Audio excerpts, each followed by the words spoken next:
rough road on Ultimate Fighter. You had a couple opportunities, but you kind of said it yourself. Maybe people were saying you suck. Oh, that wasn't me. That was my doppelganger. He just looks like me. I'm not that guy.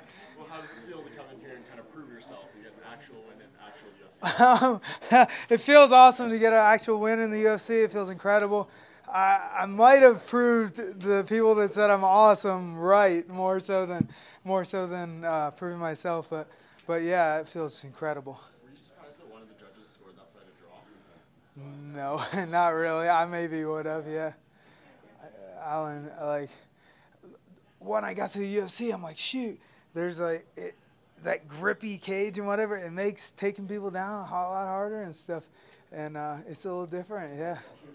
Obviously, going through the show, you know, with Alan being around today, did you feel pretty confident in this matchup going in there? Not really, because I'm like, shoot, I don't really know. I mean, he's 15-0, and he's beat a lot of tough guys, and some guys, you know, they train differently than they fight. So I thought maybe like when it's a real fight, he's really a gamer. So I didn't know what to expect. Were you happy with your performance in the fight? No, I was really disappointed. I was getting a little, you know, tired. Usually I don't get ever tired. But unfortunately, like a timing issue, like after the show, I had to go shear alpacas for 3 months. And so I'm on the road. I'm just shearing all day, tackling llamas down and stuff. And then at the end of the day, I run over, try to find a gym in whatever state we're in and go train. But it's just not the same as being at your home gym. A lot of these gyms, like, they don't push you as hard. You know, even when I'm out of shape eating fast food, I can make it through a workout. But it's a little different ball game. As soon as I got back to my gym, I was like, oh, I thought I was in shape. And I'm like, no. But is there a thought of, you know, maybe switching camps or going to like a permanent gym and just, you know, making, now that you're in the UFC now? I have a permanent gym. Yeah. I just have a seasonal job for 3 months. Right. But the timing was terrible because right after the show I had to leave, you know. Right. So it'd be nice if I could keep my job and work around it. But shoot, I don't have to now. If I can make, you know, $20,000 a year, I'm set. I can squeak by on this. I can live off this for a year. Do you still plan on living in your van? Because that was sort of featured on the show and everything. Yeah, there's no reason not to. It's cheap, right? What about here? Was it weird staying in a hotel as opposed to staying in the van? No, it's nice. What? Where you slept? Oh, I slept on the floor, but Okay, that's cool. And you know, what's it been like, this journey? I mean, I'll even go back to last year when you fought Devontae Smith. People were counting you out in that fight. You've really overcome a lot to get here. Has that hit you yet, that you have this UFC victory and you're a mainstay in the UFC? well, fingers crossed, yeah. Hopefully. Yeah. I mean, it's incredible. Getting paid to fight? What? We get paid to do this? It's incredible. So, yeah, it's unbelievable. Back to you saying you slept on the floor. Was it that you didn't want to pamper yourself too much before a fight, or what was it? Yeah, I feel I feel like it's a steady decline, right? Next thing you know, you start sleeping on beds. Next thing you know, you're crying watching The Notebook. You know, it's just like I don't want to get weak. You know. Ahead of your second UFC fight, will you sleep in a bed? No, I haven't slept on a bed since I was like 6 years old. So it's just I feel like that's the future. In the future, they're gonna sell like pieces of plywood. They gotta sell something, right? So they'll just sell you a piece of plywood. This is good for your back. Because think about it, like when you're laying on a bed, your back's like all supported by the cushion.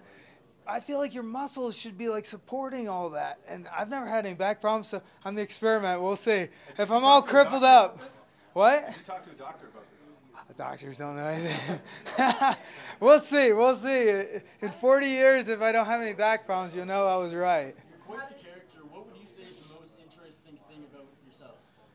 I'm not very interesting, but I don't know. I keep winning somehow, even though I'm terrible.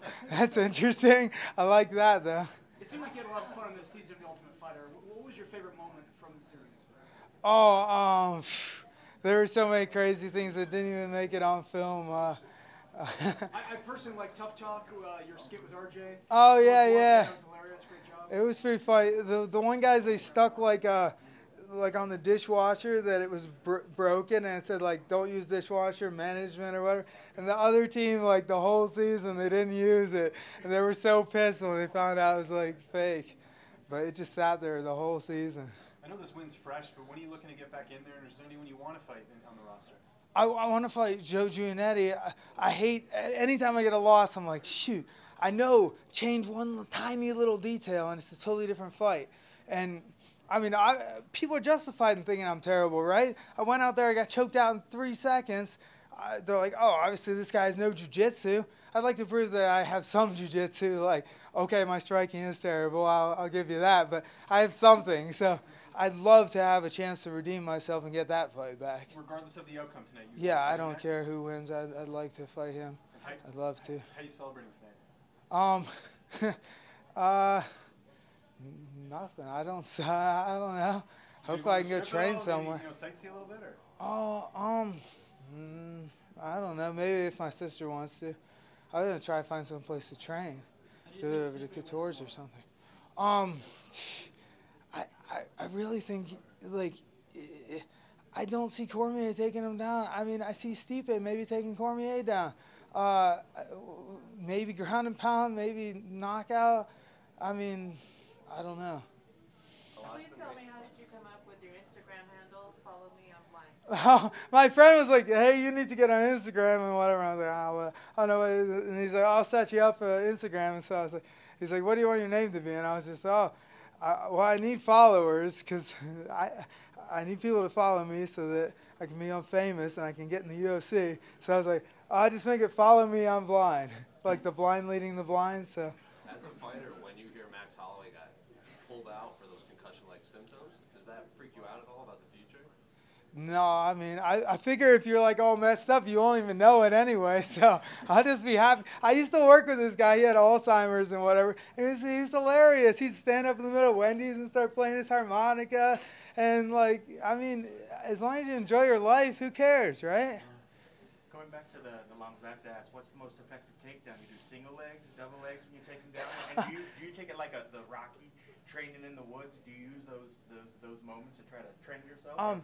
It does give you a little confidence when there's these things that are called gunakas, they're called, and they're like this tall, and they're just wild, and like they'll jump like 6-foot fences, and like you have to run through the field and just wear them down, and eventually you catch a hold of them. They just buck around, drag you through the field.